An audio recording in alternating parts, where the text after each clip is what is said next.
Paz do Senhor para vocês todos. Eu vou começar não com a pregação, na verdade foi uma mancada minha. Eu vou começar com uma consulta ao coral. Desculpe o momento, não é a hora certa, mas o ensaio ocorreu e terminou tudo atropelado. Eu tinha que fazer uma consulta, esqueci, e eu tenho que dar uma resposta amanhã a uma pessoa. Então, desculpe, eu tenho que fazer isso agora. Tem um pastor na Zona Sul chamado Evandro e a esposa dele, Beth. Ano passado, eles nos convidaram para estarmos com a equipe de louvor num domingo pela manhã. Eles têm uma igreja lá perto da represa. E eu levei a equipe de louvor, tivemos um culto, pudemos louvar com eles e também ministrar uma palavra do Senhor. E tudo bem. Esse pastor me procurou essa semana. E veja só que coisa interessante. Ele gostaria que nós fizéssemos dia 18 um culto só com música. O dia 18 é daqui a 3 domingos, se não me engano. Mas lá é de manhã, lá é pela manhã. E eu ele queria falar de Natal, né? Ou ele comentou Natal, e eu muito orelhudo, acabei perguntando para ele se ele estava falando de coral ou de banda. Ele falou, pode vir todo mundo. E eu, por causa do Natal, né? Nós estamos ensaiando algumas canções para o Natal. Aí eu disse anteontem para ele que eu só poderia dar uma resposta para ele depois fazer uma consulta ao coral. Então eu estou fazendo essa consulta agora. Dia 18 é o terceiro domingo pela manhã, quarto domingo. O quarto domingo de hoje, né? Só que é pela manhã. Almoço eles vão oferecer para a gente. A igreja está situada num buffet, mas não vai pensando que é bom, enfim. E a ideia eu posso explicar melhor para o coro depois, mas a ideia seria levar a equipe de louvor e o coral e a gente fazer um programa com músicas e lá. Mas eu não posso comprometer o coral todo sem saber de você, né? Então, você que é do coro e sabe que pode estar conosco nesse dia, faça favor de levantar a mão para eu poder contar aqui, por favor, dia 18. 1, 2. Levi, levanta a mão, preciso contar com você. 1, 2, 3, 4, 5, 6, 7, 8, 9, 10, 12, 14, 16, 18, 20. Ok, então já sabem que vocês estão todos comprometidos. A boa notícia para vocês é que, como a gente vai cantar lá pela manhã, eu dispenso vocês do ensaio à tarde. Nossa, tá bom, a gente faz ensaio também. Eles não entenderam nada. Tá, vocês estão dispensados em ensaio à tarde, depois a gente volta aqui e só canta à noite. Tá bom? Vamos abrir a palavra de Deus no livro de Marcos. Vamos fazer uma oração. Livro de Marcos, capítulo 8. E vamos orar.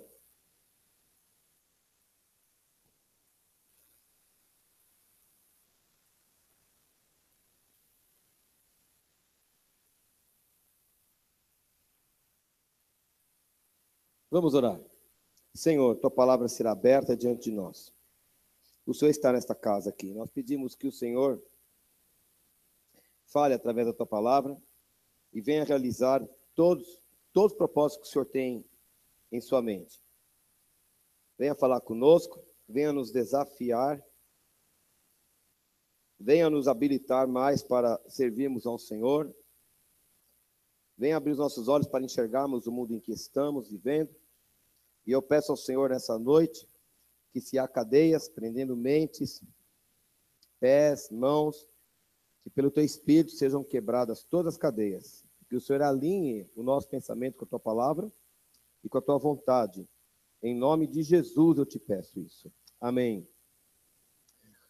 Eu estava lendo o capítulo 8 de Marcos e eu entendi que neste capítulo parece que Jesus faz uma guinada radical em seu ministério. Jesus vinha ensinando, Jesus vinha caminhando pelos lugares, pregando o reino de Deus, Jesus vinha executando seus milagres, né? Mas existem alguns itens bem interessantes em Marcos capítulo 8. Por exemplo, nós temos a segunda multiplicação de pães, depois os fariseus pedem um sinal celestial, Jesus disse que não vai dar sinal nenhum para eles. Depois Jesus avisa aos discípulos para tomarem cuidado com o fermento dos fariseus. Depois Jesus cura um cego É interessante que em Betsaida Jesus mandou o cego sair da cidade para fazer a cura dele. E Jesus se recusou a entrar em Betsaida, cura o cego fora da cidade e diz para ele: não volte para a cidade. Mas essa é uma outra pregação. Depois, Jesus faz aquela pergunta muito importante para os discípulos: o que as pessoas falam que eu sou? E aí alguns falaram que ele era um dos profetas, João Batista e tal, Elias. E quando Jesus perguntou: mas vocês, né? Para vocês, quem eu sou? Pedro disse: tu és o Cristo, filho do Deus vivo. E o versículo 31 diz assim: então, depois que Pedro traz essa revelação, na verdade foi Deus que deu essa revelação para Pedro, e depois que Pedro diz: tu és o Cristo, tu és o filho do Deus vivo, então Jesus começou a ensinar-lhes que era necessário que o Filho do Homem sofresse muitas coisas, que ele fosse rejeitado pelos anciãos, pelos principais sacerdotes e pelos escribas, e que fosse morto e que depois de 3 dias ressuscitasse. Para quem não sabe, estou no versículo 32. E isso ele expunha claramente, mas eles guardavam silêncio, porque pelo caminho haviam mas Pedro, chamando à parte, começou a reprová-lo. Jesus, porém, voltou-se, fitando seus discípulos, repreendeu a Pedro e disse: arreda, Satanás, porque não cogitas das coisas de Deus, e sim das dos homens. Então, convocando a multidão, e juntamente os seus discípulos, disse-lhes: se alguém quer vir após mim, a si mesmo se negue, tome a sua cruz e siga-me. E quem quiser, pois, salvar a sua vida, perdê-la-á.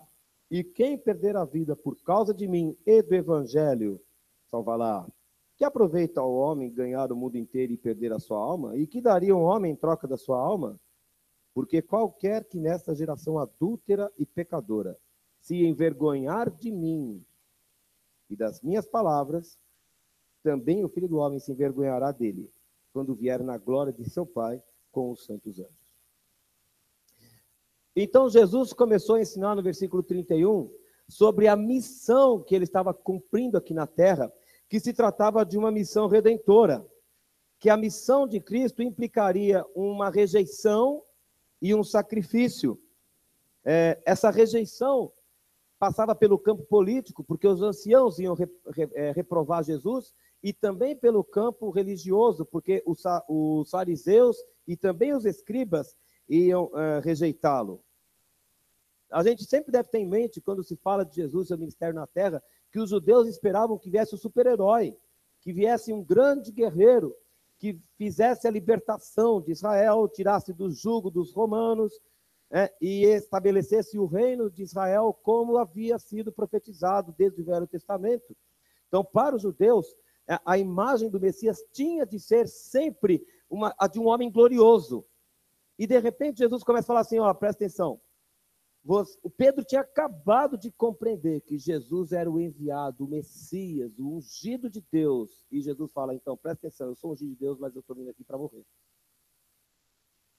Eu estou vindo aqui para ser rejeitado e para morrer. E essa é uma palavra que chocava os ouvidos, porque ia na direção oposta da expectativa dos judeus. Por isso que Pedro o chama de lado e fala: para com isso. Isso não pode acontecer. Não vai acontecer nunca isso com o Senhor. A passagem paralela em Mateus mostra Pedro conversando com Jesus e dando uma exortada lá em Jesus. Então Jesus repreendeu fortemente a Pedro. Ele precisava dizer, em outras palavras, que Pedro deveria parar de falar como se fosse o mensageiro de Satanás. E ele recriminou Pedro, não porque Pedro estivesse sendo profeta satânico, mas porque Pedro só conseguia cogitar das coisas dos homens e não conseguia compreender os desígnios de Deus. Pedro olhava as coisas sob o ponto de vista humano, mas Deus enxerga a realidade de um ponto de vista mais elevado, e Pedro não era capaz de enxergar sob esse ponto de vista. E então Jesus solta uma condição que atravessa os séculos e chega até os nossos dias. E essa divisão, ou esta condição, divide filhos de Deus e filhos de Deus. Se alguém quer vir após mim. E quando eu estava lendo isso, eu entendi que há duas categorias de filhos de Deus. Há os filhos de Deus que querem ser filhos de Deus. E há os filhos de Deus que querem ir após Jesus.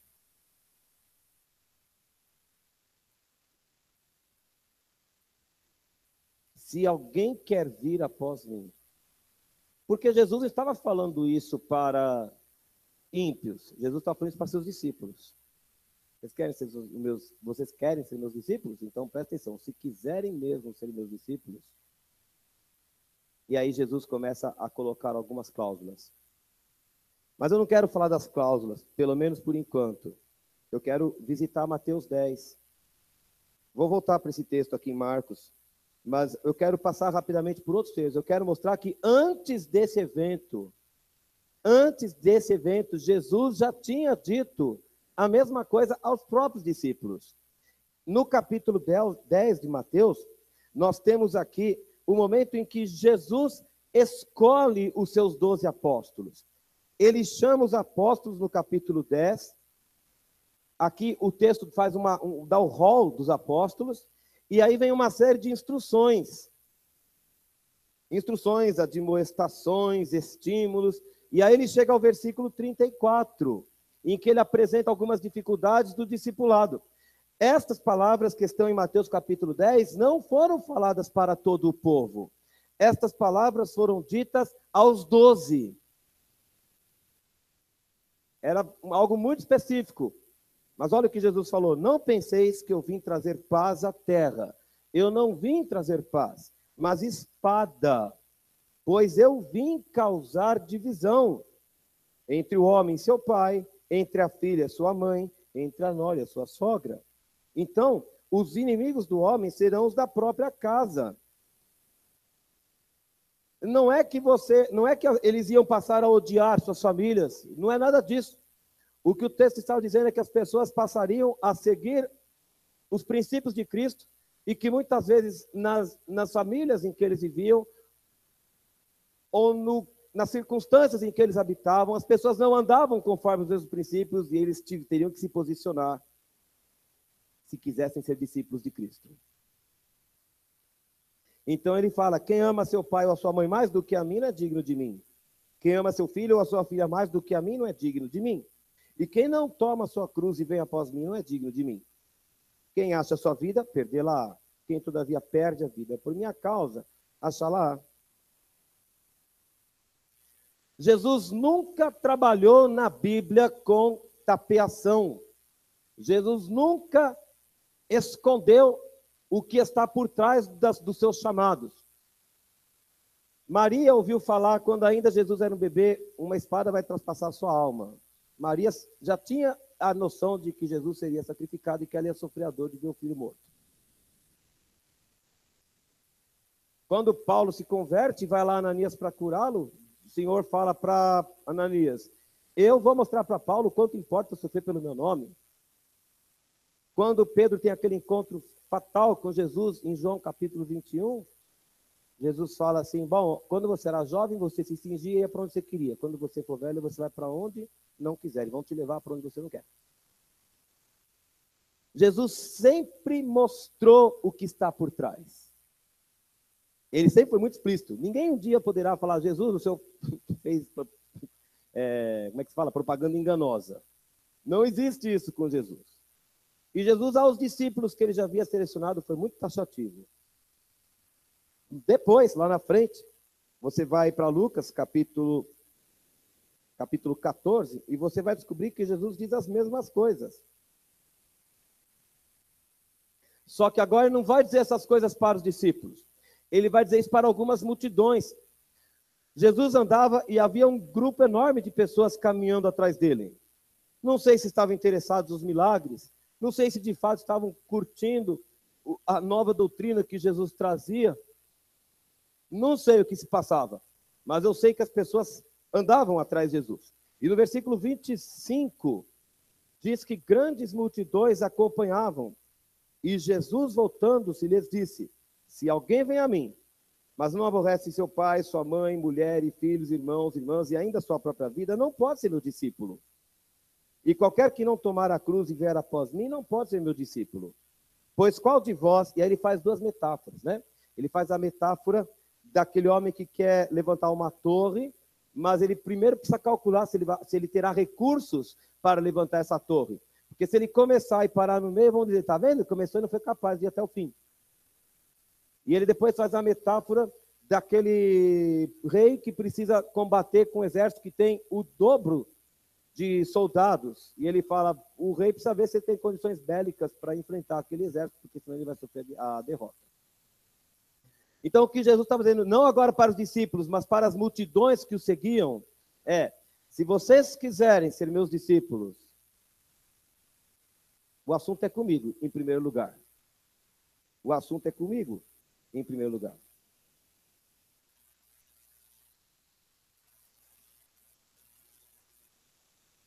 E era para eles pensarem, pensa bem, pensa bem. Jesus nunca nos chamou sem dizer o que nos espera. Ou então, ou o que nós devemos esperar a partir da resposta desse chamado.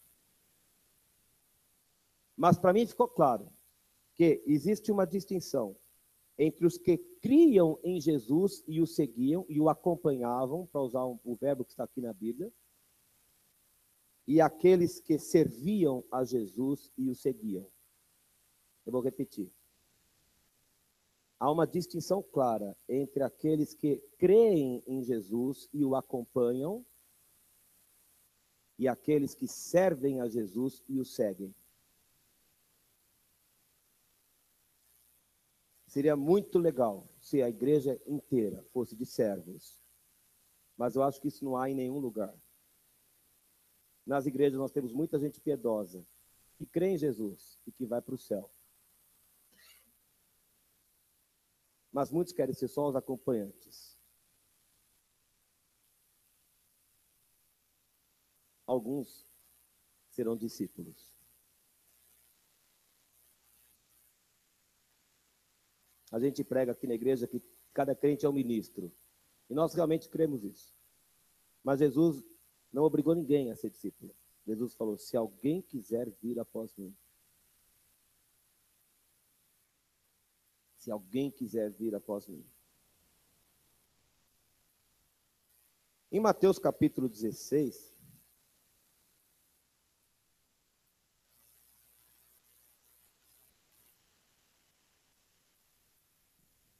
o capítulo 16 de Mateus é o capítulo correspondente a Marcos 8, tá? Mas no capítulo 16 de Mateus, os saduceus estavam pedindo um sinal celestial, e Jesus falou que nós, como seres humanos, somos capazes de olhar para o céu e reconhecer o que está para acontecer, né? Se vai chover, se o tempo vai abrir, se vai ficar firme, se não vai. E que nós devíamos ser capazes também de olhar para o mundo e discernir o tempo em que estamos vivendo e reconhecer o que está para acontecer no mundo. Esse era o assunto ali. E como no capítulo 16, Jesus muda de tom e ele então começa a ensinar os discípulos sobre o seu sacrifício, eu entendo que Jesus era capaz de olhar para o céu e entender que estava chegando o tempo de ele ser sacrificado. E eu não sei se você já percebeu que o tempo tem uma ação no nosso psicológico que é uma coisa muito estranha. Parece que quando o tempo vai chegando ao final, a gente sempre se apressa para qualquer coisa. Para qualquer coisa, né? Eu lembro que quando eu tinha que escrever um texto na escola, eu começava direitinho.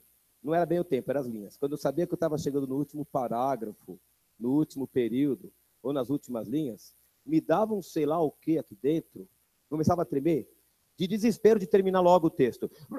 Depois eu não conseguia ler o que eu estava escrevendo. E eu sou assim.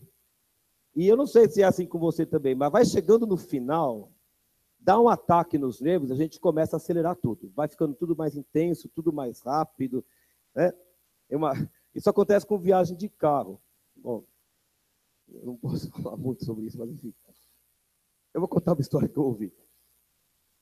O grupo M da Palavra da Vida viajava de ônibus, viajava de ônibus e eles tinham a sede lá em Atibaia, onde eles ficavam estudando, ensaiando, e depois eles tinham temporadas em que eles saíam e cantavam fora, né? Entrava todo no ônibus e passavam 3 semanas fora, às vezes um mês, viajando por uma região do Brasil, várias igrejas. E uma vez eu ouvi uma conversa do motorista do ônibus com o regente do grupo. Por algum motivo o regente tinha voltado mais cedo, e eu só ouvi esse lance da conversa, que ele estava tão cansado de ficar, não sei há quantas semanas que eles estavam andando pelas cidades, que quando ele pegou a Fernão Dias, e à medida que ele ia se aproximando de Atibaia, ele começou a enfiar o pé no fundo do acelerador do ônibus. 60, 70, 80, 90. Eu não sei se já aconteceu isso com você, mas a gente vai voltando de viagem, é assim, já viu isso? Dá um negócio aqui dentro, a gente quer chegar logo. O tempo faz isso com a gente. E eu tenho certeza que Jesus, percebendo o tempo se aproximando, ele falou, a gente tem que acelerar esse negócio. A gente tem que pôr para correr. A gente tem que intensificar. Né? Jesus discernia que o tempo estava se aproximando. E era o tempo, então, de colocar os discípulos em ação. E é por isso que ele tem essa conversa com eles. Mas o Pedro não queria saber. O Pedro falava, não pode morrer não, não pode morrer não, não pode morrer não. Esse negócio do tempo, falando mais um pouquinho, eu queria que você visitasse Hebreus capítulo 10. Eu vou pegar só um versículo, para você entender como isso funciona na Bíblia também. Versículo 25 de Hebreus 10. Vou pegar o finalzinho do versículo, eu quero destacar. Ele diz assim, não deixemos de congregar-nos, como é costume de alguns. Antes façamos admoestações. Mas olha como é que termina o versículo. E tanto mais, quanto vedes, que o dia se aproxima. Olha o que o autor de Hebreus está falando. Quanto mais percebemos que o dia do... Eu entendo aqui que é o regresso do Senhor e que o Senhor vai estabelecer as coisas. Quanto mais percebemos que esse dia está próximo, mais devemos nos reunir e mais devemos incentivar os outros a se reunirem conosco, porque assim, os tempos vão se afunilando, as coisas vão se intensificando e nós vamos acelerando. Jesus sabia disso. Aliás, é por isso que Judas escreve também no versículo 3 e 4 de sua carta.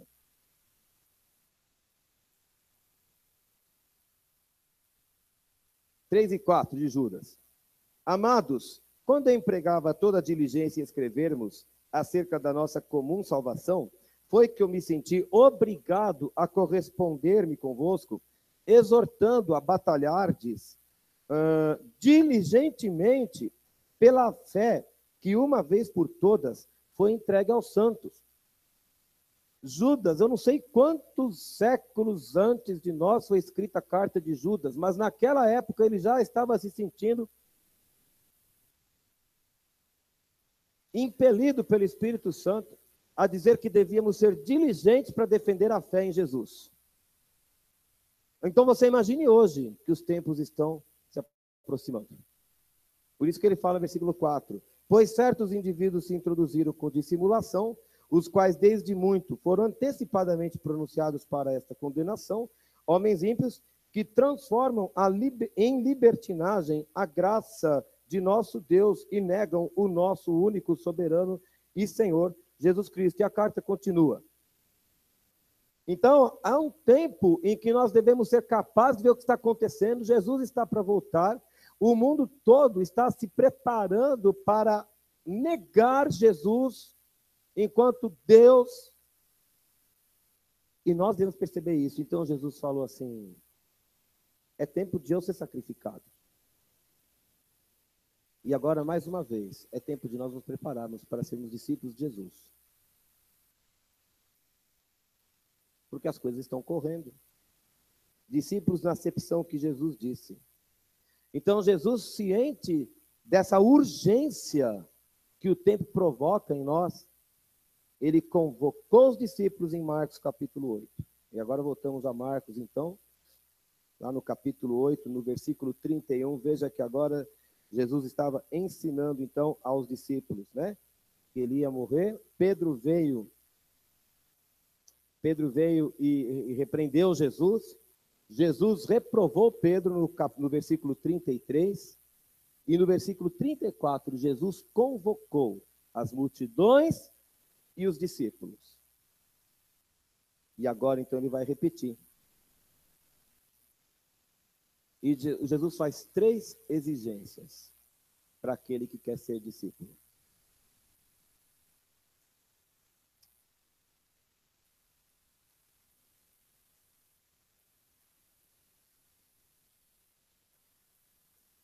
É muito importante que o Espírito Santo fale ao nosso coração e nos mostre de que lado da linha que a gente está.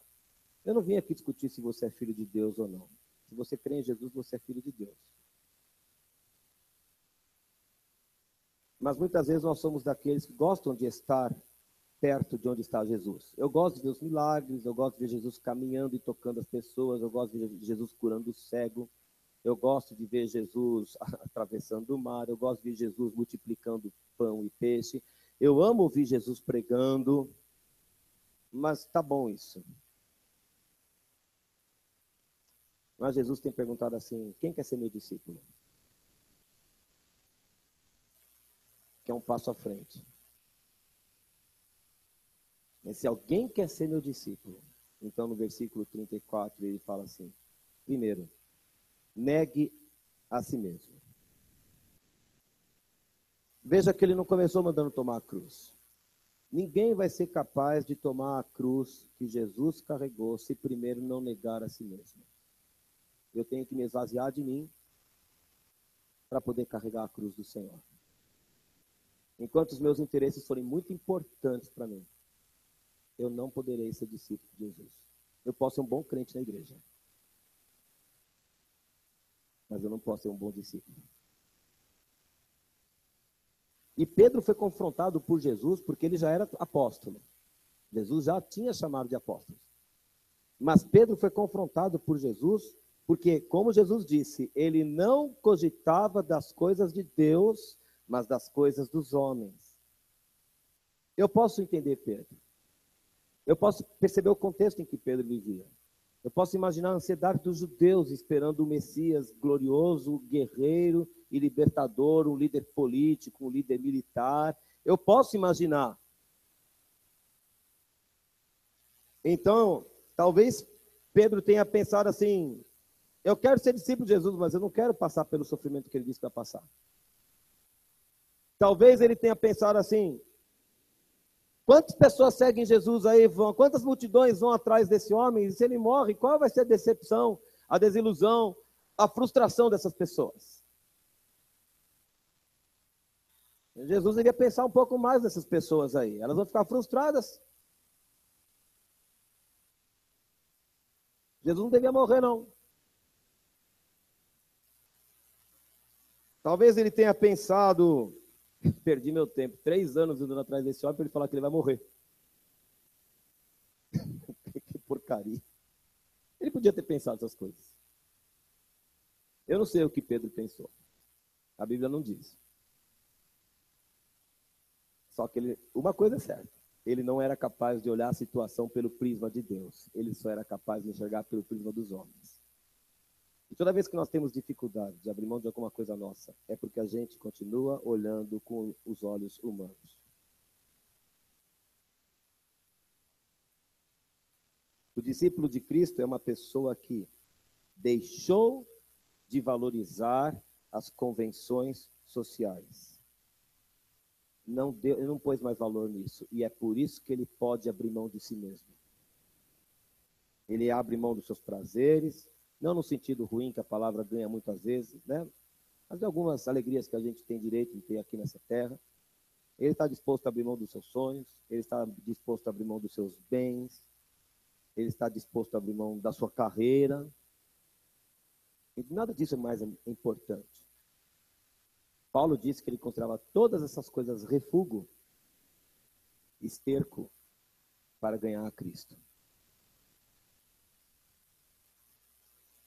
E quando o discípulo não é capaz de fazer isso, ele fica dividido.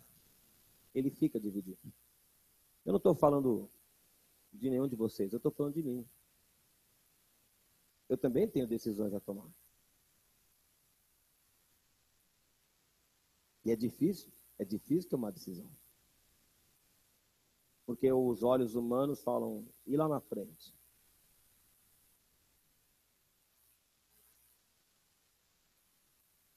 Às vezes, as nossas decisões podem chocar as pessoas não vão entender. Jesus disse, né, haverá dissensão, até mesmo dentro da casa, porque algumas pessoas não vão entender o que está acontecendo com a gente. E na hora aguda em que vem a perseguição, porque a gente fica dividido, nem sempre a gente está preparado para defender o evangelho como tem que ser defendido. Mas Jesus disse, se você quiser ser meu discípulo, vai ter que negar a si mesmo. Não sou eu que estou falando. Jesus está falando isso para todos nós hoje aqui. Eu estou ouvindo essas palavras e eu falo, está difícil de ouvir isso para mim. Foi por isso que uma vez Jesus falou, se vocês não comerem a minha carne, vocês não beberem meu sangue, vocês não terão parte comigo. E muitos que o ouviam pararam de segui-lo, porque acharam que o discurso era difícil. Aí eu posso resolver, Jesus, legal, mas eu vou continuar na minha. Tudo bem, meu querido, nós somos salvos. Mas a segunda coisa que Jesus falou é que você não basta negar a si mesmo. A segunda ordem que Jesus dá é, tome a sua cruz. Algumas pessoas acham que a cruz é uma pessoa que a gente tem que suportar, né? Um patrão, a sogra, sei lá, um vizinho, um aluno. Não, a cruz não é ninguém. Alguns acham que a cruz, essa cruz que eu tenho que carregar, é uma doença crônica. É uma dificuldade financeira. Isso não é a cruz não, viu? Nada disso é cruz. Não sei se é espinho na carne, mas a cruz não é. A cruz é um ato, tomar a cruz é um ato de identificação com a missão de Cristo aqui na terra. Quando Jesus estava carregando a cruz, ele estava passando pela calúnia, pela traição, pela difamação, pela vergonha pública, sendo acusado de algo que ele não fez por amor aos seus inimigos. Quando o Senhor fala, você vai ter que tomar a sua cruz, o que ele está dizendo é, você vai negar a si mesmo e você esteja preparado para percorrer esse caminho que eu estou percorrendo. Ninguém vai te entender e as pessoas vão te crucificar. As pessoas vão te perseguir e elas vão falar mal de você. Prepare-se para isso. Tomar a cruz significa amar o perdido ao ponto de dar a vida por ele. Embora vamos reconhecer que a nossa morte não pode remir a culpa de ninguém. Somente o sacrifício de Cristo pode fazer isso, né? Carregar a vergonha, a rejeição, a incompreensão das pessoas em relação a nós. Porque nós defendemos as coisas de Deus.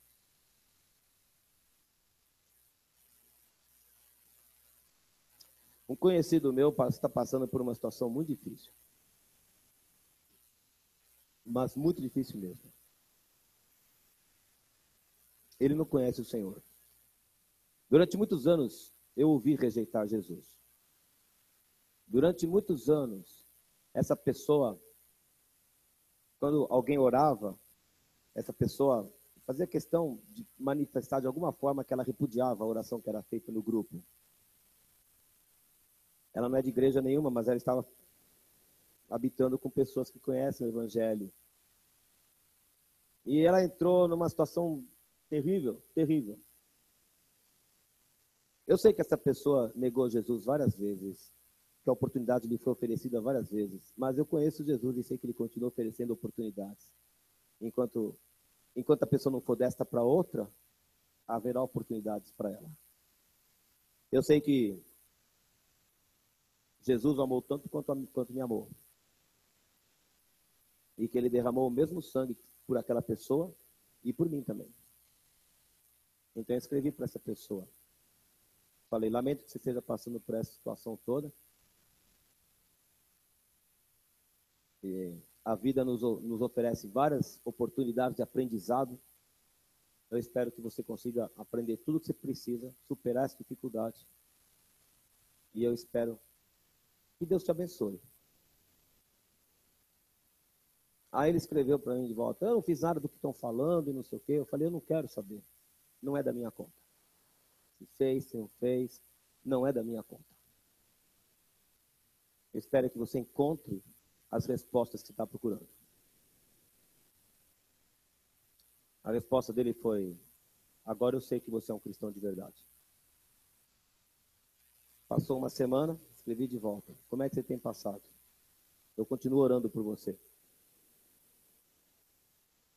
Ele negou Jesus. Até hoje ele tem negado Jesus. Ele falou, agora eu vou te chamar de amigo. Porque apesar de termos ideologias diferentes em todas as coisas, você foi capaz de superar todos isso para chegar até mim. Isso está em si maior.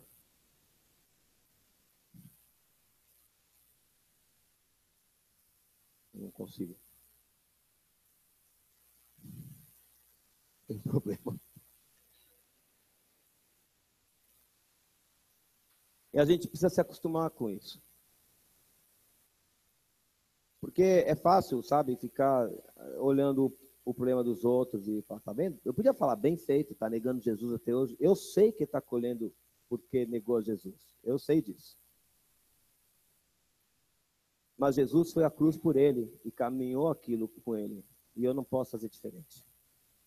Deus não me dá o direito de fazer diferente.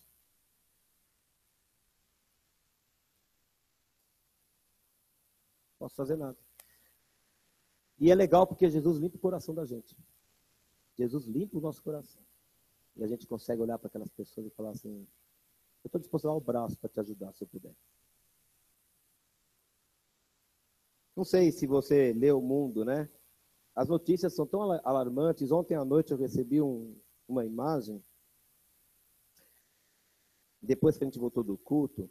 Existe lá nos Estados Unidos um instituto, né, de planejamento familiar, Planned Parenthood, acho que é assim que se fala. Essa instituição fez um relatório do ano 2014, 2015, e nessa proposta de planejamento familiar, eles catalogaram 2.024 indicações para adoção de crianças. Durante um ano, houve pedidos para 2.024 adoções. Em compensação, foram 323.999 abortos realizados. Nos Estados Unidos, entre 2014 e 2015, foram praticamente 160 abortos para uma adoção.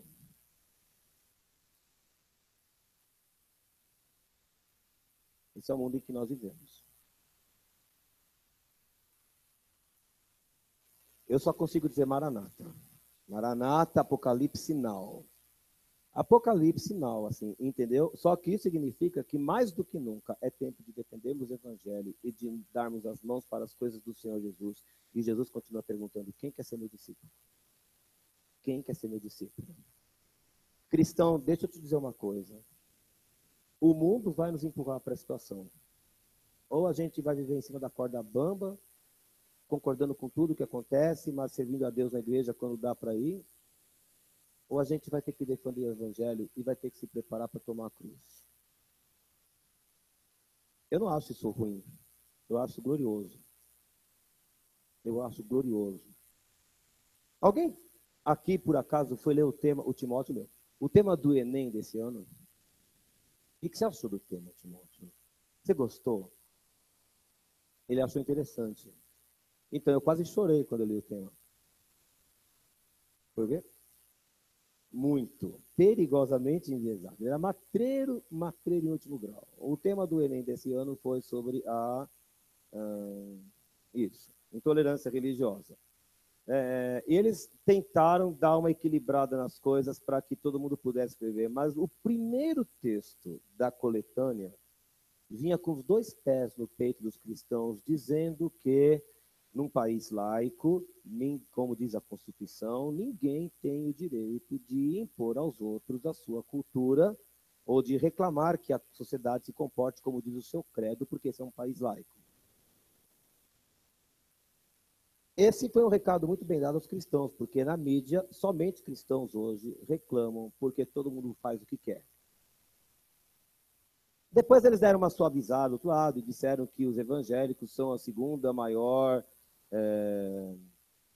religião em termos de intolerância, né? Os alvos da intolerância e tal, e dava para dar uma equilibrada ali. Mas as coisas assim caminham para essa direção, porque se o cidadão cristão quisesse ali reclamar alguma coisa, então ele provavelmente estaria dizendo a Deus a vaga na faculdade. Quando eu li pela primeira vez assim, eu falei, isso é muito perigoso, porque ou o jovem cristão abre mão daquilo que ele aprendeu na casa de Deus, ou na sua família, às vezes, para poder entrar na faculdade, ou ele defende o evangelho e está fora da faculdade. Não foi assim dessa vez. Eles deram uma equilibrada. Mas eu não duvido que seja assim daqui a algum tempo.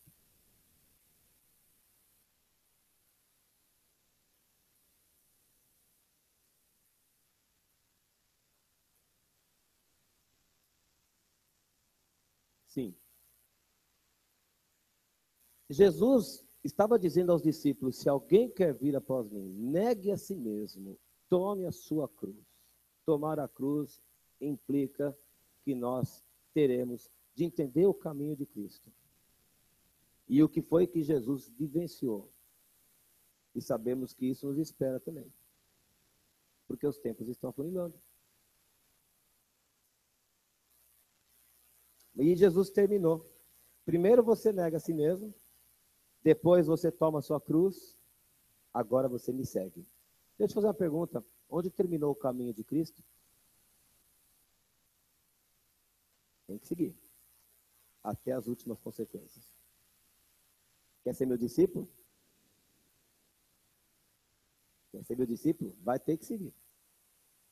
Jesus, eu gosto de tudo que o senhor fala. Eu acho muito legal, mas eu não estou preparado para isso. Tudo bem, meu querido, eu vou te levar para o céu. Mas eu não vou poder chamar de meu discípulo.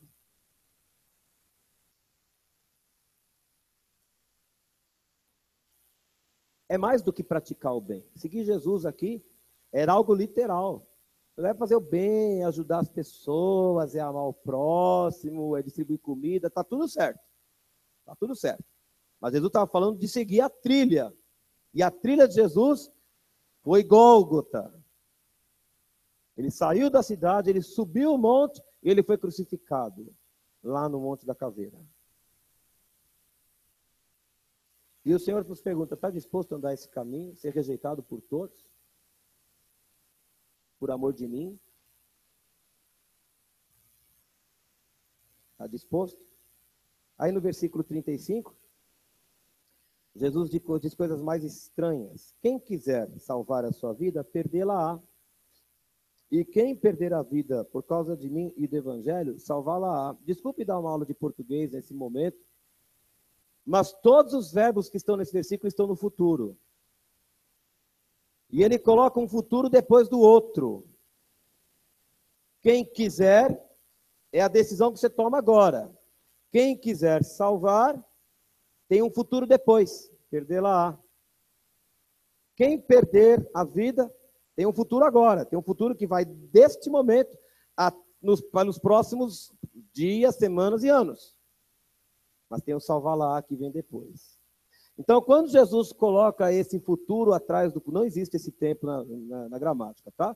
Mas quando Jesus faz essa superposição de futuros, o que ele está nos ensinando é que se nós enxergarmos com a ótica de Pedro, que é a ótica dos homens, nós vamos sempre pensar assim, eu preciso me garantir agora. Eu preciso me garantir agora. Só que Jesus está falando, se você olhar pela ótica de Deus, tem um futuro depois desse agora. Você está cogitando desse agora. Mas você não está vendo o que vem por depois. Entende o que Jesus está falando? Tem algo a vir depois. E é isso que nós devemos aprender a olhar. Foi isso que Jesus viu. E que Pedro não era capaz de ver naquele momento. Então eu vou aos versículos 36. Que aproveita o homem ganhar o mundo inteiro e perder a sua alma? O que daria um homem em troca da sua alma? Porque qualquer que nesta geração adúltera e pecadora. Vocês reconhecem que vivemos numa geração adúltera e pecadora? Quando Jesus se referia a uma geração adúltera naquela época, falando dos judeus, ele estava falando de um povo que conhecia o Senhor, mas que tinha se desviado do Senhor e estava servindo a outros deuses. Tá? Mas era pecadora. Qualquer nessa geração adúltera e pecadora se envergonhar de mim e das minhas palavras, também o Filho do Homem se envergonhará dele quando vier na glória de seu Pai com os santos anjos. Para você não achar que tudo é tão pesado, eu quero te convidar a Mateus 16. Eu posso me envergonhar de Jesus agora. Eu tenho essa possibilidade. Eu posso falar assim, é melhor eu não me comprometer demais aqui. Vou comprometer, vou dizer o que a Bíblia manda, vou ser perseguido, vou ser rejeitado, vou perder meu emprego. Sei lá. É melhor ficar quietinho. Convém. Mas Jesus fala que tem um depois. E aí eu vou para Mateus capítulo 16, versículo 27, onde, na mesma passagem, Jesus disse assim, o Filho do Homem há de vir na glória de seu Pai e com os seus anjos, e então retribuirá conforme as suas obras. Eu vou ficar com este versículo, para que você não fique tão pesado assim. Porque, de fato, o Senhor vai se envergonhar de nós diante do Pai se nós o negarmos aqui. Mas como é conforme as nossas obras, se o Senhor nos der graça para sermos de fato discípulos do Senhor e carregarmos a sua cruz, haverá recompensa. Haverá recompensa. Agora me conte qual foi o caminho do Senhor Jesus mesmo? Até onde Jesus foi? Até a cruz. Não foi até a cruz. A cruz foi um tempo. Porque Jesus ressuscitou 3 dias depois. Jesus está vivo. Porque ele foi obediente ao Pai. O Pai o colocou à sua direita. Ele deu o nome que está acima de todo nome. E somente no nome de Jesus nós temos libertação e vitória. E o Senhor reina sobre toda a terra. Porque ele obedeceu ao Pai. E Pedro não era capaz de ver isso naquele momento. Pedro falava, nós precisamos de um libertador militar. Mas Jesus via. E Jesus está nos dizendo assim, olha, os tempos serão difíceis. E serão mesmo. Eles serão mesmo. Você está do meu lado? Você vai passar pelo que eu passei. Mas tem um depois. Foi você que postou alguma coisa essa noite sobre perseguição no Islã? Quantos cristãos, não sei se foi você que postou, alguém postou esses dias, ou hoje, ontem, sei lá. Quantos cristãos estão sendo martirizados por causa do nome de Jesus? O Senhor terá galardão para todos eles. Eu não estou pedindo que essas coisas aconteçam conosco, mas a gente tem que estar preparado para a rejeição mesmo. Para a rejeição, para ficarmos com poucos amigos.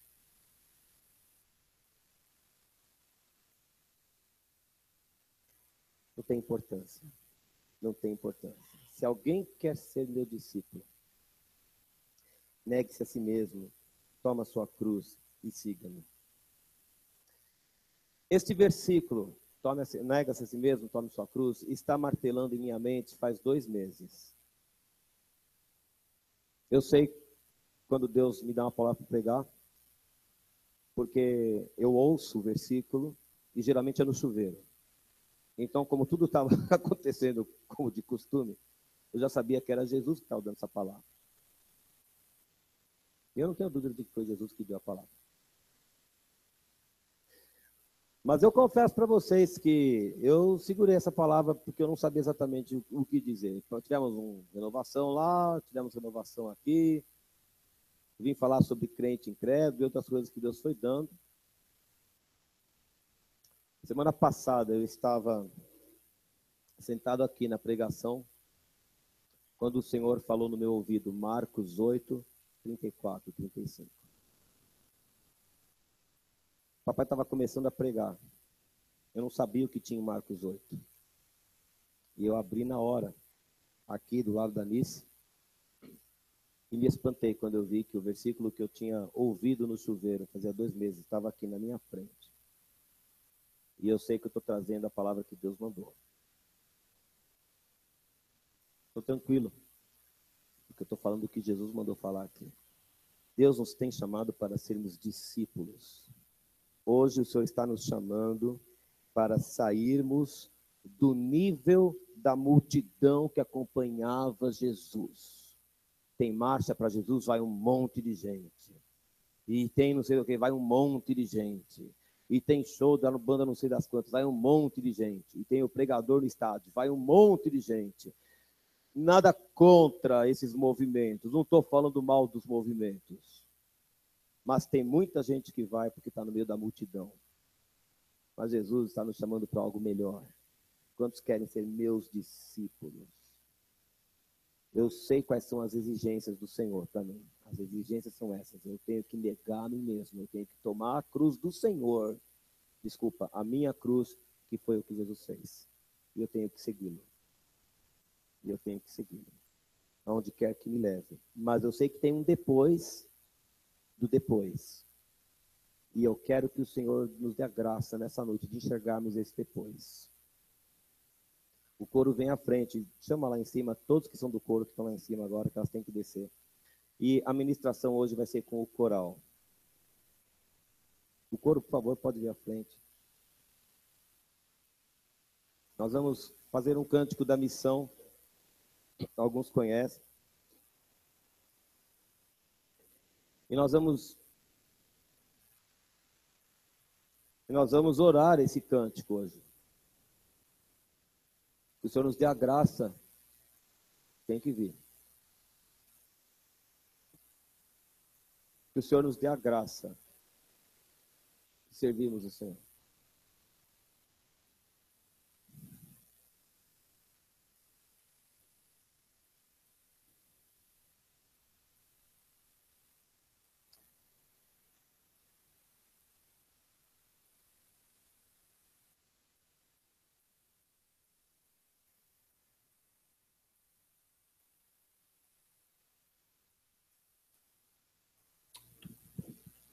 Aleluia, aleluia.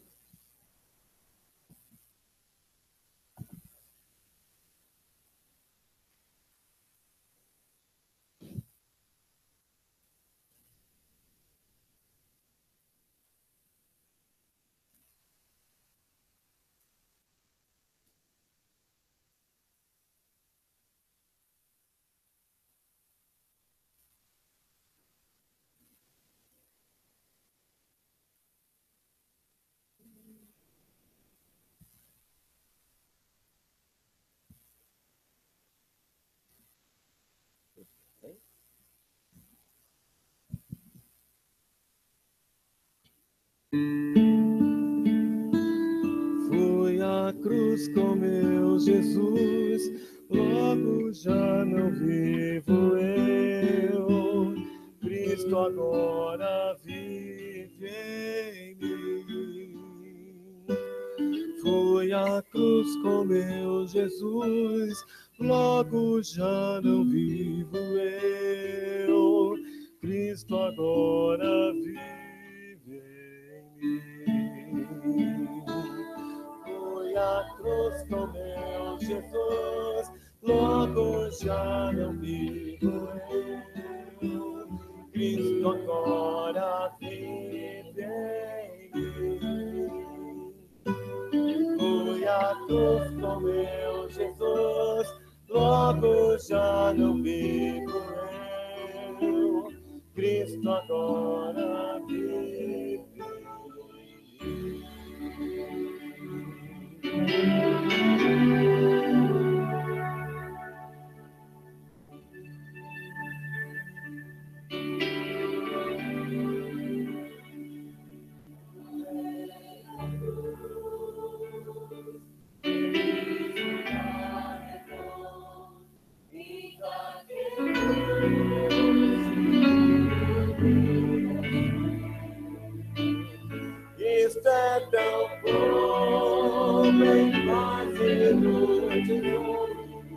e em Cristo tem guardado.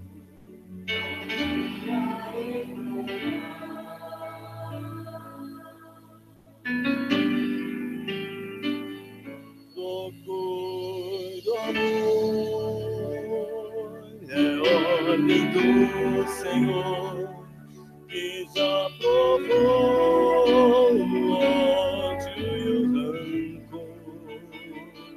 Receba dele fontes de bondade, pois só ele pode mover teu coração.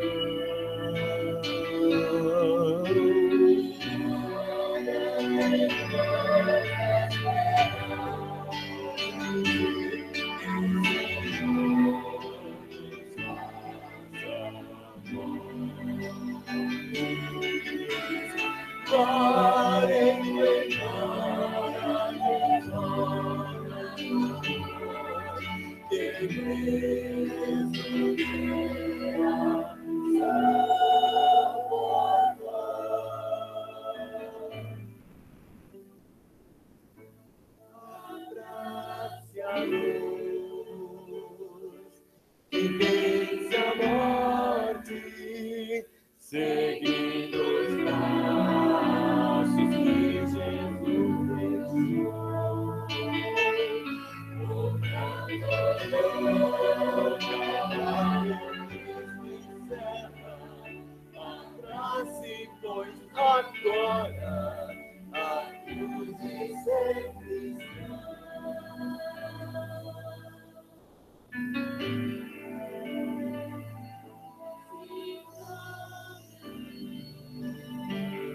Carregue a cruz.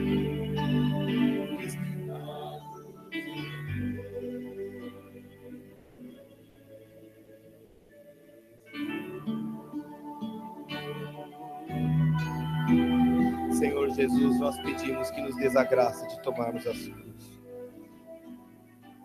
Nos dês a graça, Pai, para querermos ser seus discípulos. E não está em nós. Ajuda-nos a enxergar as coisas como o Senhor vê, como Deus vê. Que nós possamos despregar nossos olhos das coisas da terra. E que possamos ver além do depois. Nós te agradecemos porque em Ti nós temos as promessas de que reinaremos com o Senhor. Nós queremos ser fiéis ao Senhor enquanto estamos aqui.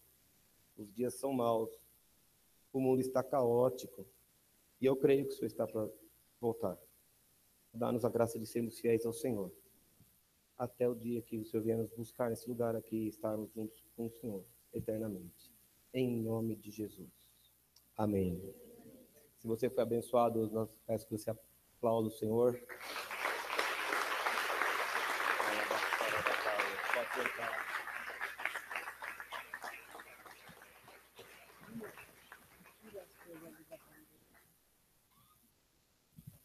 Não vamos nos dispersar, nós vamos tomar a ceia. E tudo que nós acabamos de ouvir, e a cruz que Cristo carregou,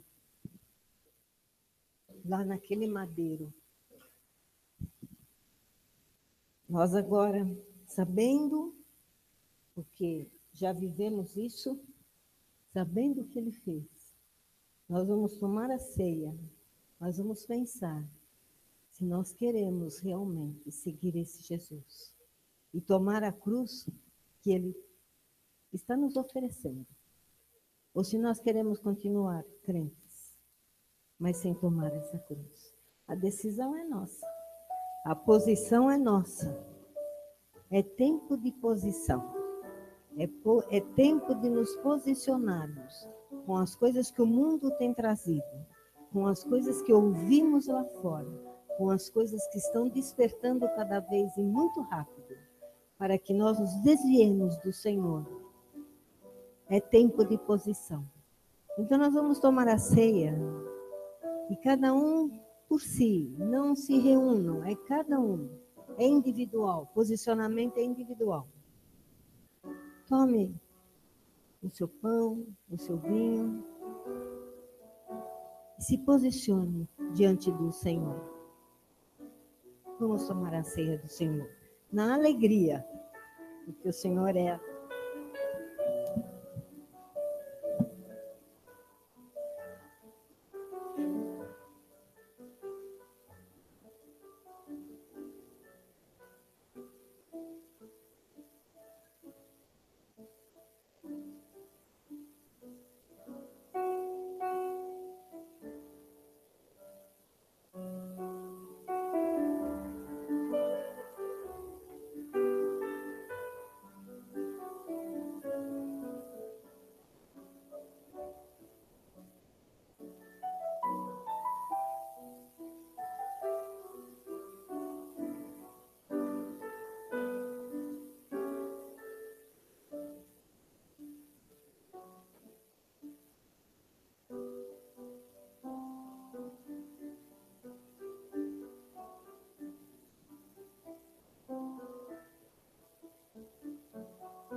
Esse é o nosso Deus, o nome sobre todo nome, o dono de toda a prata e de todo ouro, aquele que está acima de qualquer problema, é o Deus de milagres, é aquele que a palavra dele, né, ou palavra, né? Eu quero agradecer ao Senhor pessoalmente porque as notícias não são boas na economia do país. A gente quer a justiça do Senhor antes de qualquer coisa. E eu quero agradecer ao Senhor, que o Senhor tem, mesmo em momentos difíceis, de financeiros, de crise, o Senhor tem me abençoado. E se Ele faz para mim, Ele faz para você também. Amém? Somos filhos do Senhor aí. Eu quero te convidar para que você venha trazer os seus dízimos e as suas ofertas com essa certeza, primeiro, do que nós somos os filhos dele. E eu estava ali clamando ao Senhor que Ele me capacitasse para ser discípulo, porque isso não é fácil mesmo. Acho que a nossa carne geme. Às vezes a nossa carne geme e fala, não dá não, não entrega, vai faltar. Então, a mesma certeza que a gente tem que o Senhor morreu na cruz e não pelo nosso merecimento. Ele morreu na cruz porque era o propósito dele, ele veio para isso. Diz para Pedro, Pedro, cala-te. Fala aí pro seu Pedro aí dentro. Pedro, arreda. Traz o seu dízimo na certeza que o Senhor vai providenciar aquilo que você precisa. E as suas ofertas.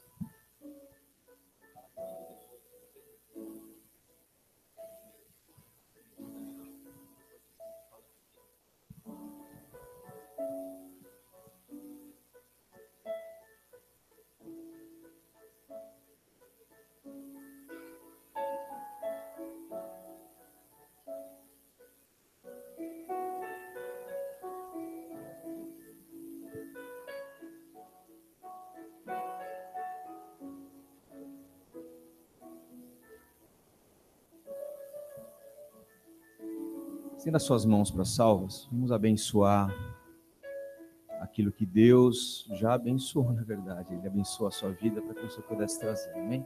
Isso é a bênção que Ele deu para a gente, né? Capacitou você lá a fazer uma faculdade, um emprego. Ele já vem fazendo isso aí. Isso aí é fruto, né? É fruto do Senhor nosso Deus e Pai, nós queremos te agradecer, Senhor Deus, pela tua grandeza, porque o Senhor não muda, porque não é por nós, é pelo Senhor, pela tua santidade, porque o Senhor é um Deus de amor, Deus, pelo teu amor pelas nossas vidas, Jesus. Obrigado, Deus Pai, o Senhor tem providenciado tudo aquilo que a gente precisa e a gente às vezes não enxerga essas coisas que o Senhor tem feito. Eu quero te agradecer pelas vidas que estão aqui dentro, pelas vidas dos pastores, pela casa. Abençoa cada um de nós, nos dá vitória, Senhor, em cima do inimigo, Senhor. Pai amado, abre portas de emprego, Senhor Deus.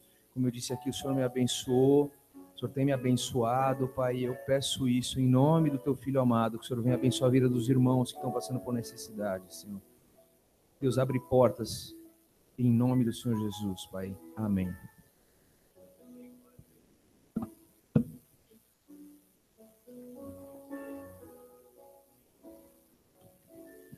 Glória a Deus, coloque-se de pé, por favor. Louvado seja o nome de Jesus. Pai, obrigado porque o Senhor é bom. Mesmo tendo que carregar a cruz, o Senhor nos ajuda a carregá-la.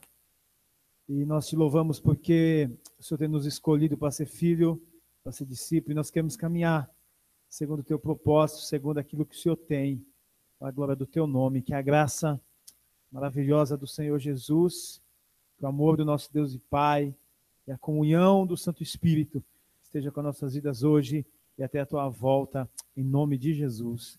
Amém.